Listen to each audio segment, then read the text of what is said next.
Assalamualaikum warahmatullahi wabarakatuh. Alhamdulillah, alhamdulillahilladzi arsala rasulahu bil huda wa dinil haq liyudhhirahu 'alad dini kullih wa kafa billahi syahida. Asyhadu an la ilaha illallah wahdahu la syarikalah wa asyhadu anna Muhammadan abduhu wa rasuluh. Allahumma shalli ala sayyidina Muhammad. Hadratul muhtaramin, para alim, para habaib, para kiai dan para ustadz, izinkanlah Al-Fakir berdiri di sini untuk melaksanakan tugas, yaitu menyampaikan sambutan wakil santri. Al-Fakir tidak menyampaikan sambutan, tapi kan menyampaikan sedikit manaqib beliau. Al-Marfulah, Al-Ustadz, Al-Habib As-Sayyid Alwi bin Salim Al-Idrus. Untuk itu sebelum kami sampaikan, mohon doa dari Al-Habib Soleh.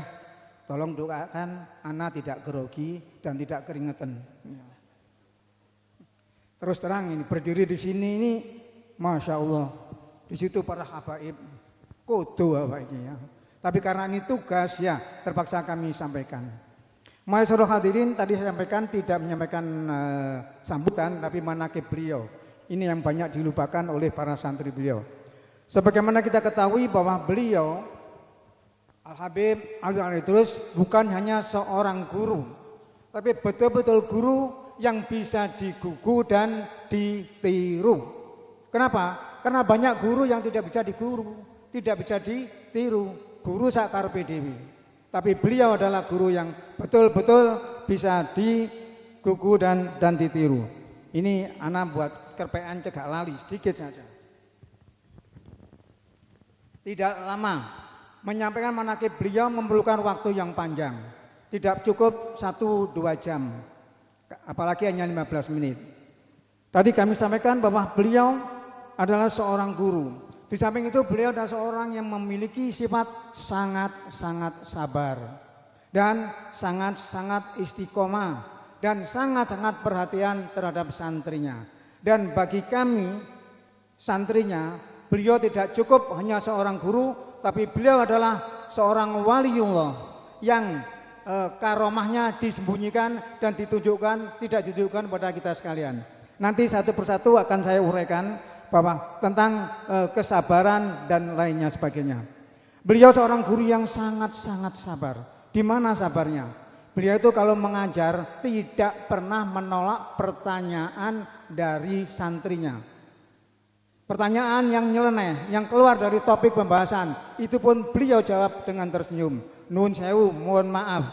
Suatu ketika ada salah seorang santri yang kami juga rodok gergeten ya. Kenapa gergeten? Pertanyaan itu aneh. Dalam suatu majelis, Bib, mohon maaf, saya ini termasuk orang yang impoten, Bib. Boleh saya minta obatnya, Bib? Ini murid ngelama, iya.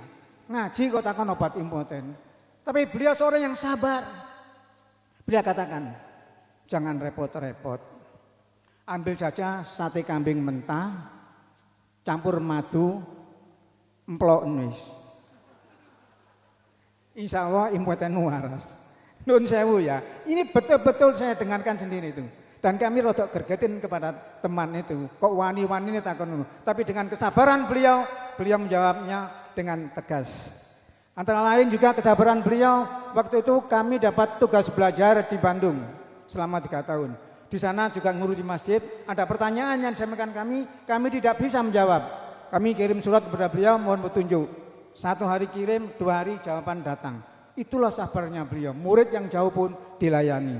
Kemudian yang kedua, kewaroan beliau. Beliau itu seorang yang betul-betul waro, wirai betul. Makanan yang namanya tidak islami, nun sewu. Saya ini pakai begini bukan untuk action, tapi ittiba beliau. Beliau kemana-mana Beb ya, selalu membawa begini dan di samping terus makanan. Dan warnanya mesti hijau. Nah, karena itu saya juga pakai ini, ittiba beliau. Jadi jangan dilihat saya itu action, enggak. Beliau itu namanya makanan Kalau namanya sudah tidak Islami apa maneh menggo-menggo nang jenenge baude, naudzubillah sing krena iku. Weci itu kan buatan orang Jawa, tapi jenenge weci Cina tidak suka beliau. Bakso ya. Kok pemandek krungu TikTok wah sing krena iku. Bakso itu beliau sangat tidak suka dengan makanan yang namanya Cina. Lah santrinya gimana? Santrinya bakso sak rombong dintekno.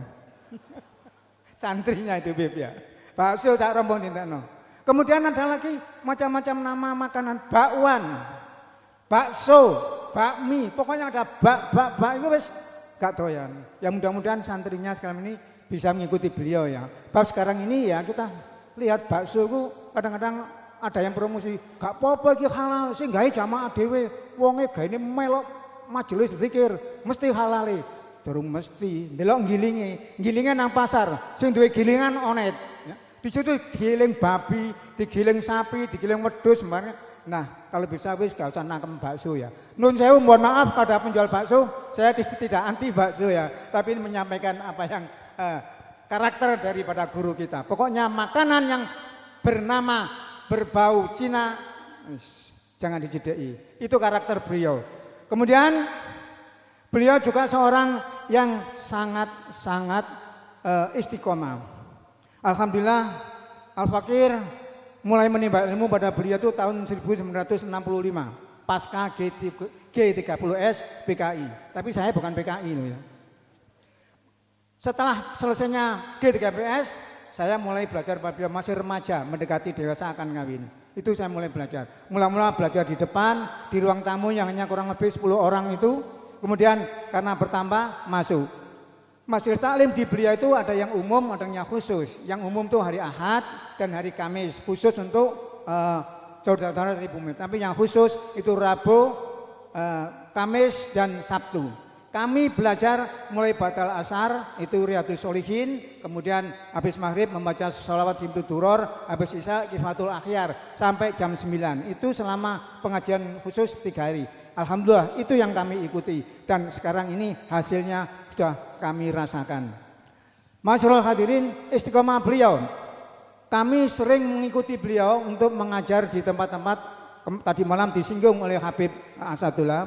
Beliau itu kalau hari kata Habib Asadullah hari Ahad, tapi anak kebetulan Selasa Habib.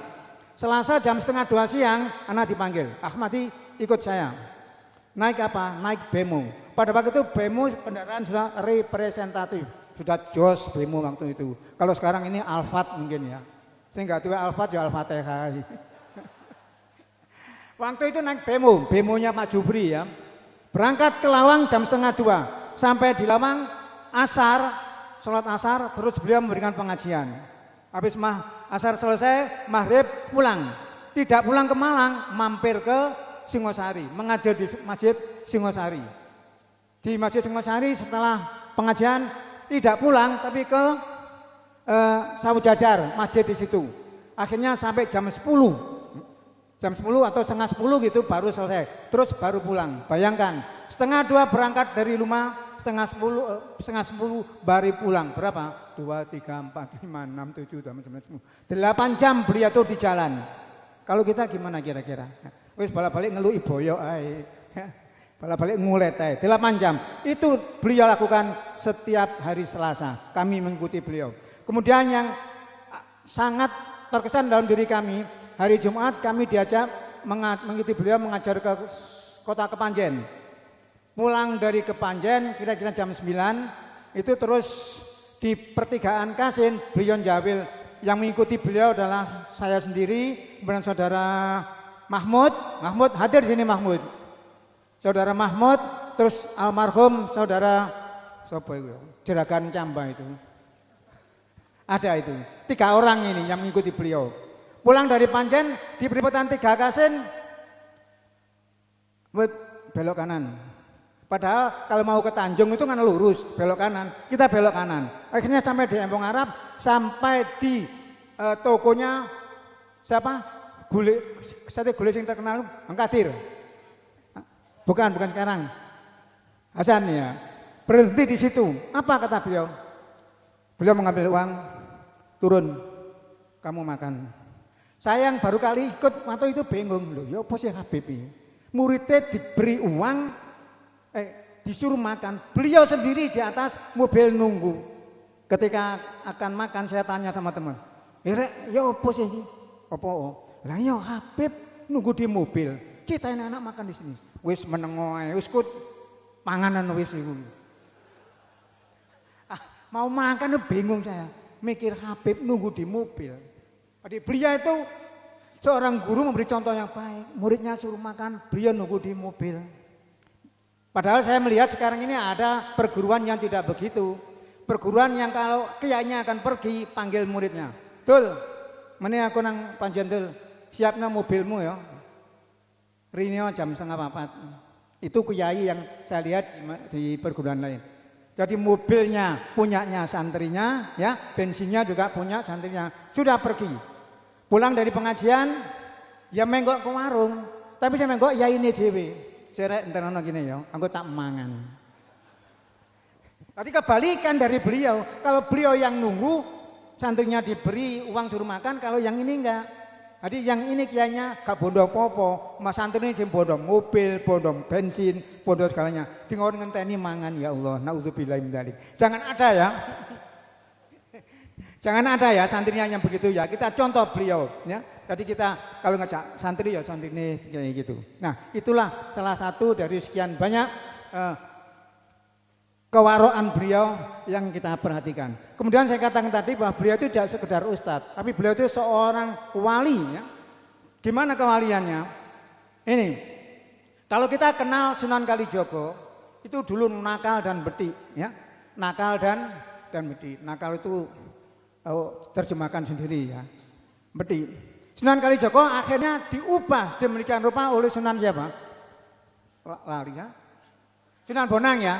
Oleh Sunan Bonang seorang wali Sunan Kalijogo yang namanya waktu itu belum Sunan Kalijogo diubah menjadi wali yang sangat bermanfaat bagi kita orang Islam di tanah Jawa. Nah, beliau juga begitu. Nuwun sewu. Habib Pak Sadullah, aku tak cerita tentang antum sedikit ya. Semua anak muda itu pasti ada nakalnya, enggak nakal, ada betiknya. Termasuk Habib Hati Alkaf, Mamak Jufri, Habib Abdullah, mana ada orangnya. Ini juga golongan anak-anak betik dulu. Apaan Bib ya? Saya dengan cerita beliau itu pergi ke Mendit, lapor numpak perahu. Di sana tabrakan ambil perahu ini apa jadi? Arek-arek nakal-nakal itu. Tawur tua. Akhirnya alhamdulillah Habib Hati Alkaf ini jadi pendekar, menang. Apaan Bib ya? Betul ya? Termasuk ini kan betik ini. Sama Jubri ini. Nah, saya akan menceritakan betiknya Habib Asadullah. Ya mohon disingkat ini, sudah saya singkat mesti ini. Soalnya besen mari mendengarkan Habib Kyai Hasanuddin Ahmadi Geopo ya. Tapi ini ada hubungannya dengan beliau ya. Pada waktu Habib Alwi sudah wafat, tinggal keluarga. Ada rencana kalau nggak salah Habib Bakir, Habib Asadullah ini mau dikirim ke Yaman. Padahal waktu itu kondisi beliau ini masih kanak-kanak sih betik ini.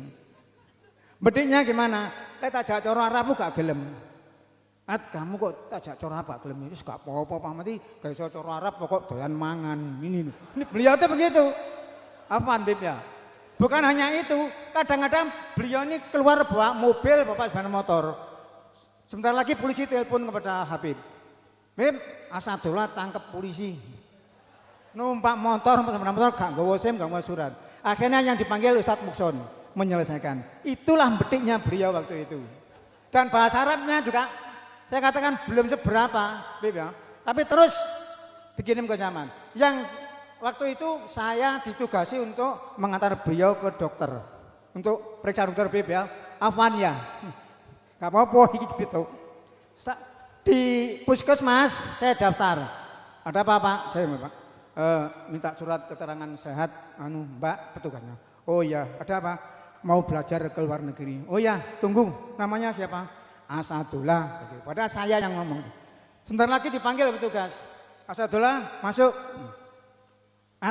Masuk dipanggil ya gitu. Lah apa mati? Diperiksa. Moh. Loh, Bediknya nih gitu. Diperiksa dokter gak gelem. Loh, kamu kan mau belajar ke luar negeri aja ada surat sehat. Kalau nggak mau diperiksa kok ya Pak Ahmadiyah. Jadi saya yang disuruh masuk ke dokter. Apaan bibnya? Masuk ke dokter, anak ditanya. Asadullah, betul dok. Mau kemana? Mau ke luar negeri belajar dok. Oh ya, ya tak periksa. Ya alhamdulillahnya waktu itu kondisi saya fit, sehat. Lah kok saya itu mengguk, kena paru-paru ya. Wes dicorek, gak oleh, yes. Berobat dulu nanti kalau sudah sembuh baru berangkat. Itu kalau saya itu mengguk paru-paru. Ya selamatnya alhamdulillah. Bahwa saya itu sehat. Ini semua ada kaitannya dengan beliau. Beliau seorang wali ya yang karomahnya turun kepada putranya dan kepada saya untuk memuluskan ini tadi. Untuk cerita jadi beliau itu berangkat bawa surat sehat itu yang sehat itu saya. Tapi saya bersyukur alhamdulillah bahwa saya bisa bermanfaat bagi beliau juga bagi putranya. Itulah yang bisa saya sampaikan, tidak banyak. Ya, yang terakhir ini, terakhir 1 menit, gak usah dikit surat mana. Mohon disingkat. Saya pernah mendengarkan pengajian Toriko. Kiainya bilang semua perguruan itu punya Toriko. Terus saya pikir, loh apa Habib Alwi juga punya Toriko? Pengertian saya waktu itu, lek Toriko itu mesti zikir, moco sakmene wiko, sakmene. Kami tidak pernah diajak begitu oleh Habib Alwi. Pada pengajian saya tanyakan, Bib, mohon maaf, apa benar kita punya Toriko? Oh ya benar. Terus Torikonya apa, Bib? Saya kok tidak pernah baca wirid. Toriko kita itu 3 ta. Ya, Torikonya Habib Alwi. Apa? Taklim. Kedua, takmal. Ketiga, tabligh. Jadi yang mengaku santrinya Habib Alwi harus menjalankan 3 ini. Taklim, ya, amal, tabligh. Belajar, kemudian mengamalkan dan menyampaikan. Karena itu sekali lagi marilah kita teruskan perjuangan beliau untuk kita turut agar kita menjadi penerus dan pengganti beliau untuk berdakwah untuk saudara di ini. Demikian yang bisa kami sampaikan, kurang lebihnya mohon maaf. Yang bisa saya walaupun minkum wassalamualaikum warahmatullahi wabarakatuh.